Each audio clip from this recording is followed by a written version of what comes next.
Hey, this is Matt from InvestiQuant. Today is Monday, October 18, 2021. Friday closed the week strong on options expiration day. It closed up at the highs of the week. We kind of had a gap and balance type of scenario where we gapped up and tested a little bit higher, went sideways. Fairly quiet session on Friday, but we did close strong. We closed up at the highs of the day, above the open, above Thursday's highs, and at the highs of the week. So what we'll be looking at today is what has happened historically when you gap down following a strong close on option expiration day. So let me get this set up. I've got all four instruments selected here. The setup will be based upon entering the market long at the open of regular trading hours, which is 9:30 a.m. Eastern Time, exiting at 4:15 p.m. Eastern Time. Now, currently, we are pulling back in the overnight session, so I'm going to go to the opening filters, and in the gap direction, I'm going to click on gap down. Next, I'm going to go into the indicators library. I'm going to put us in a similar market environment.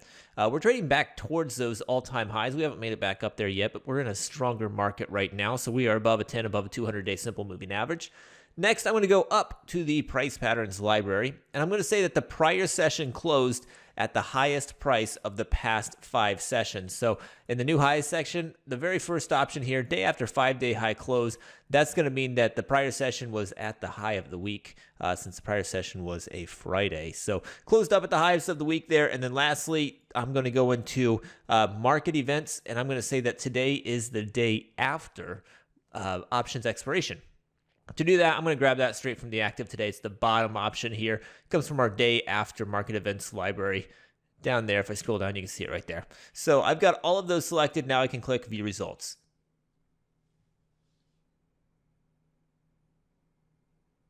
All right, here we go. These are the results based upon entering the market long at 9:30 a.m. Eastern Time, exiting at 4:15 p.m. Eastern Time, when you are gapping down the day after options expiration day in a bull market, and the options expiration day closed at the highest closing price of the past 5 days. So you got OPEX day closing at the high of the week, followed by a gap down. Historically, we've got 26 samples in the S&P for this pattern. We've got 22 in the NASDAQ, 28 in the Dow, 19 in the Russell. Win rates on these are mostly favored. S&P and NASDAQ fairly strong here.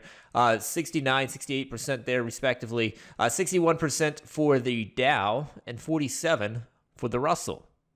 The average moves are very similar in size for the S&P, but for the other instruments, the average loss is coming in larger. So you got the NASDAQ coming in there with a little bit larger average loss compared to its average win, and that's also the case here for the Dow and for the Russell. So as a group, the win rates are generally favored, but the average moves are generally larger to the downside. So hopefully you found that helpful. Good luck today, and we'll see you next time.